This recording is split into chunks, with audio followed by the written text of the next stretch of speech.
So today, one thing I wanted to discuss or talk about is a common question that I get. How do you do a master copy? Or how did you learn art history? What kind of book should I pick up?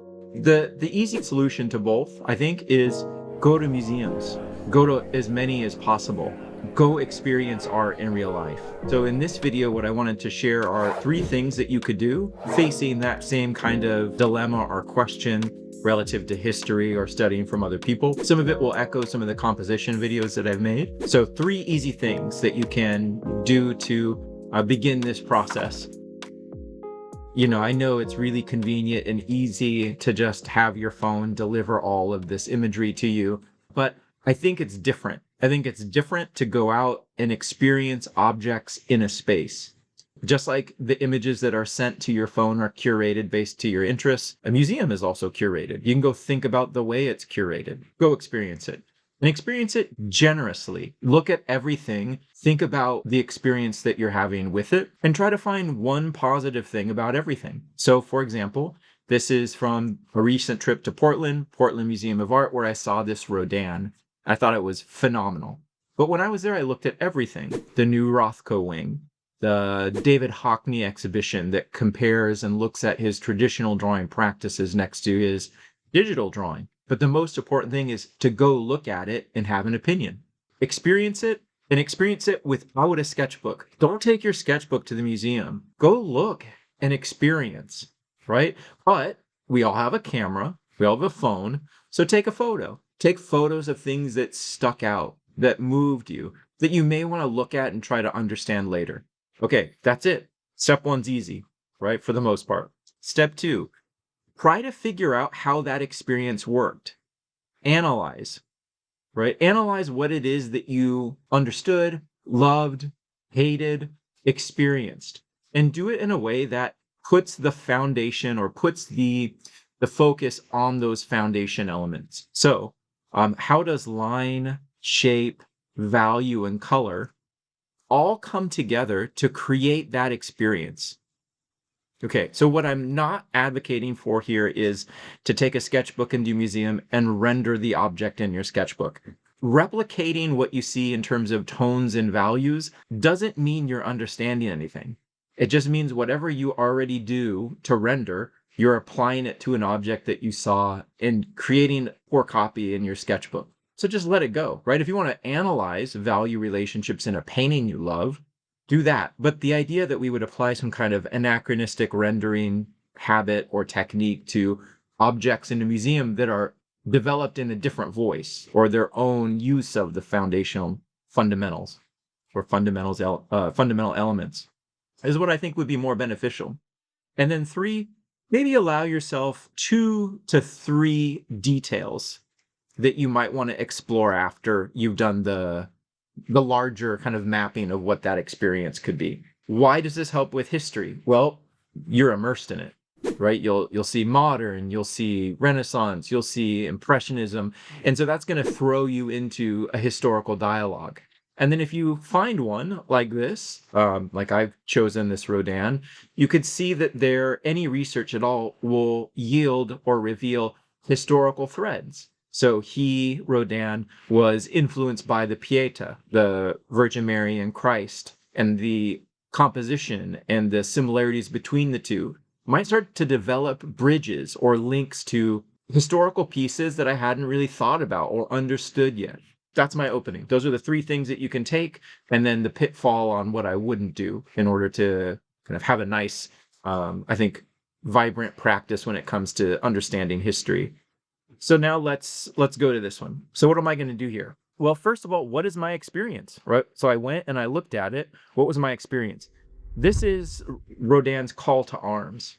It's intense. My takeaway when looking at this was that it's intense. Okay, that's it. Done. Number 1, check. You can check it off the list. And there's no right or wrong here, right? It's just, it is what it is to you. And then you do your best to understand it after the fact. Okay, so how am I going to, now I'm left with the question, how is this intense, right? How do I make the jump from something that was viscerally moving, right? And that's why I want you to consider going to museums.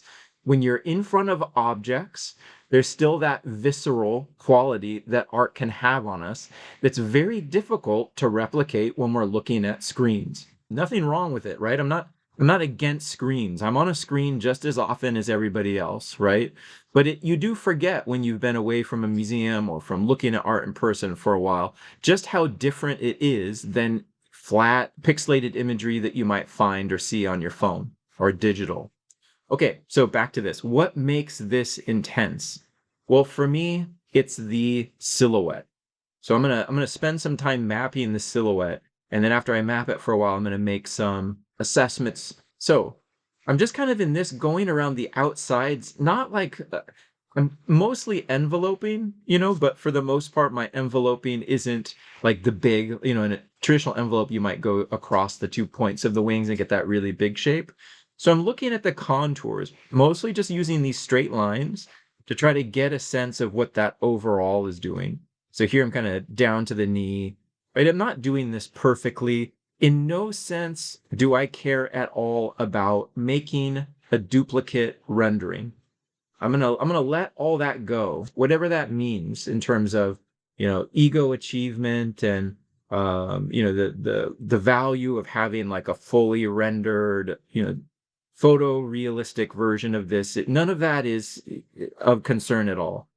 In fact, if I made a really crappy drawing, which I'm likely to do, uh, that explains and helps me understand how this works, as opposed to something that's rendered, I would consider that a success, or a big win. Here's my basic little opening or my mapping.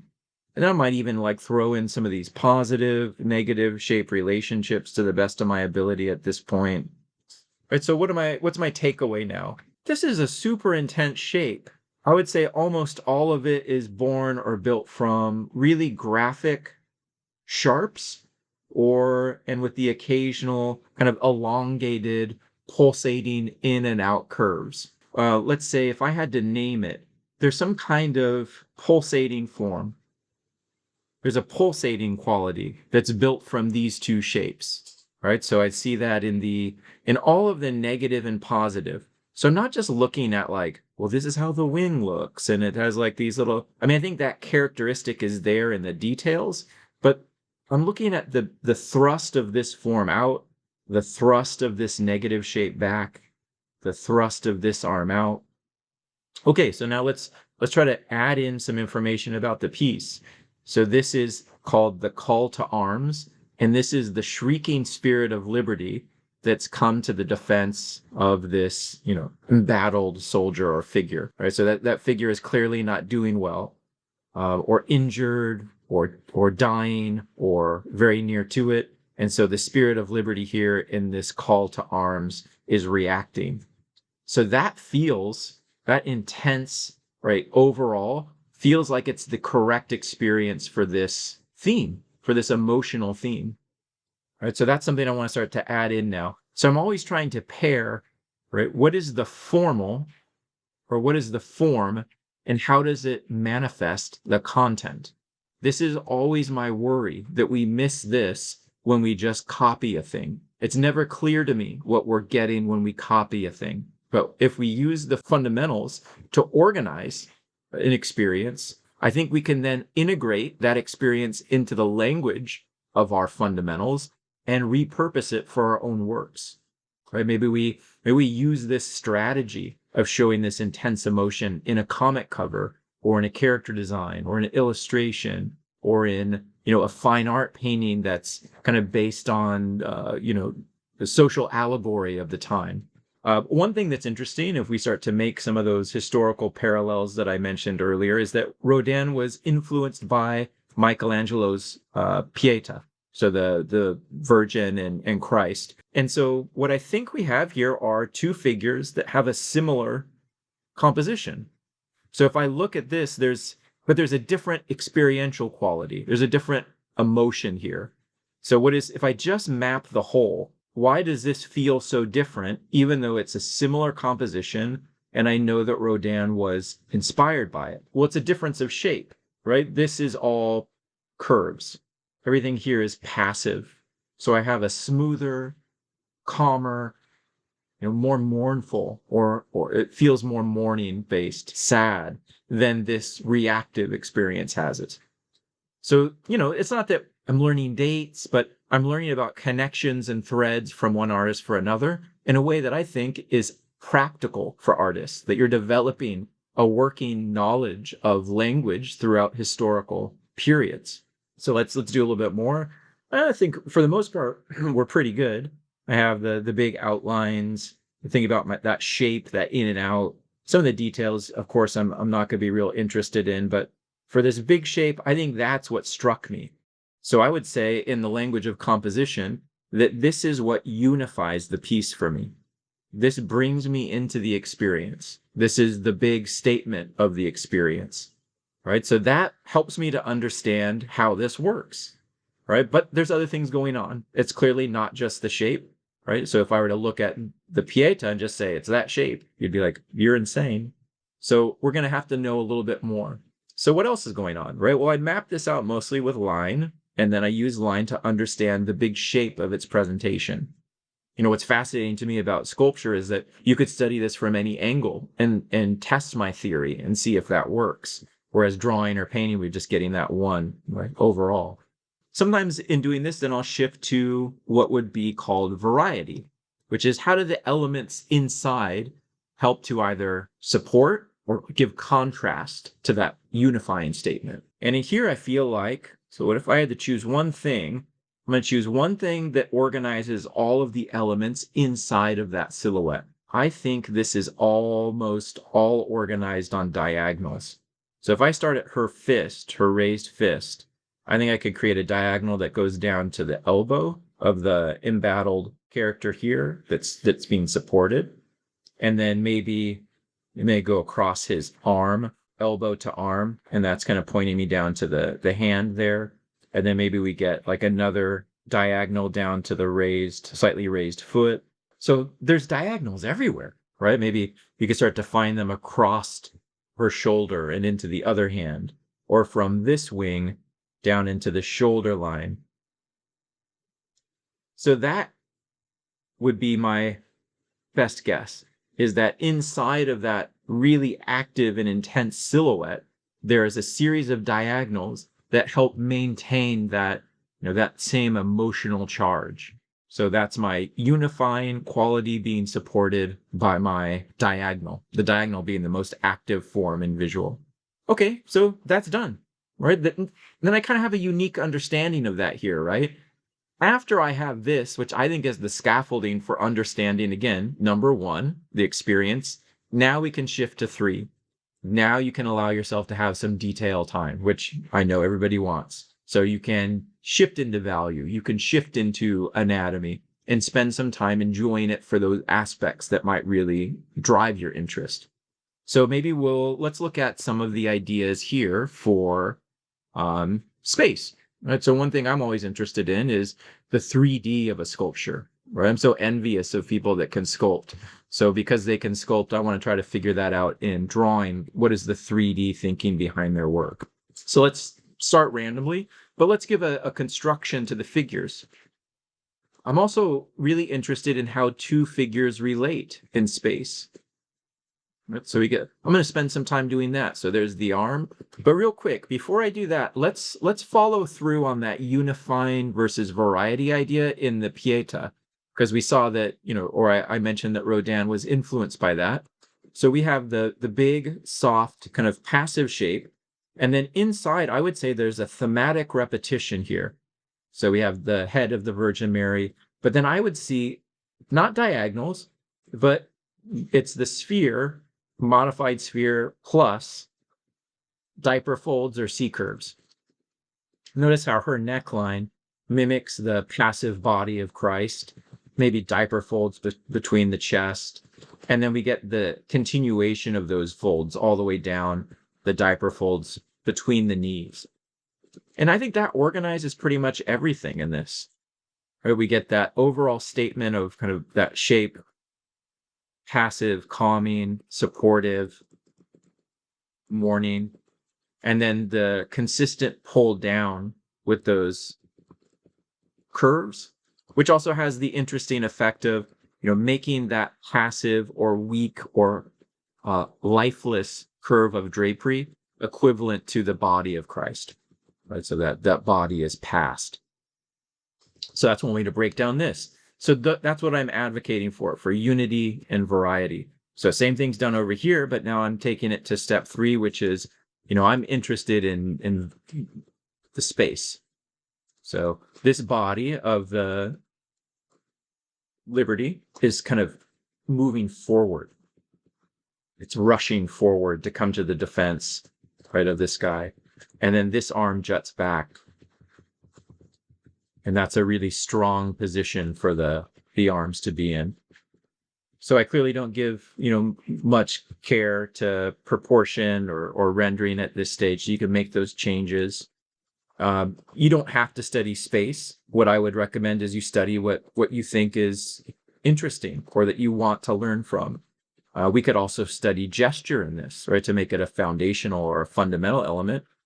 Let's take a break here and just study the gesture of this pose or contrast them, right?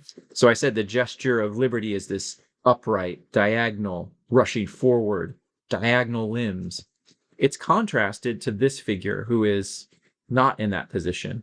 So if I just shift into doing my rhythmic gesture, one thing I notice is look how off balance this body is.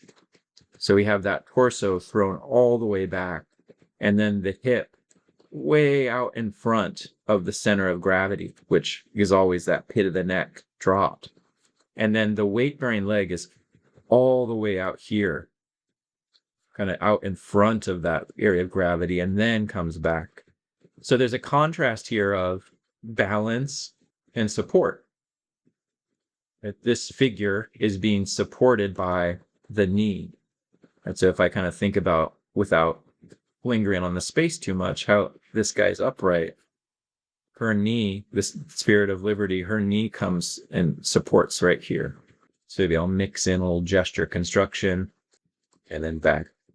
I think this is a challenging thing for everybody, not just students, but myself. How do you make two figures work together in a scene without just making them look like they exist next to each other? And so how do you make them integrate? I always find studying sculpture or paintings really useful for this.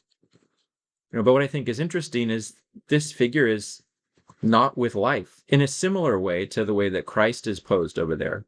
I think of art history first and foremost as a conversation. It's a conversation between artists, past and present. So people were looking at other people's works in museums, regardless of their time, and having something to say about that. And the conversation is pictorial, right? So that's the value of art history. If you never crack a book, right, I don't think it matters. But being visually literate is something, right? Just as much as being, textually literate or well-read. You can be visually literate from a study of works in a museum and the practice of attending and trying to understand your experiences. So let's put this extra leg in here.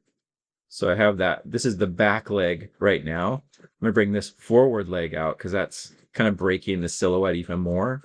And then it has that sudden moment back. So he feels kind of mid-collapse. It's a great pose. It's really, really interesting and well worth digging into if I were to want to spend more time on that gesture here.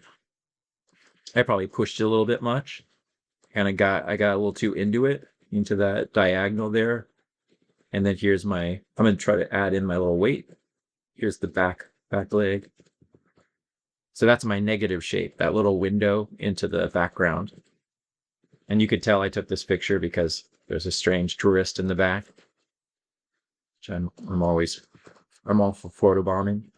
And then here's the arm. Okay, so now I have my two figures laid out. I understand how they're governed and held together by the large silhouette. I've looked at their two poses and how those two poses, work and help kind of hold the whole thing together while still telling the story. So that's my number 3, right? I worked on 2 things, right? So maybe one more.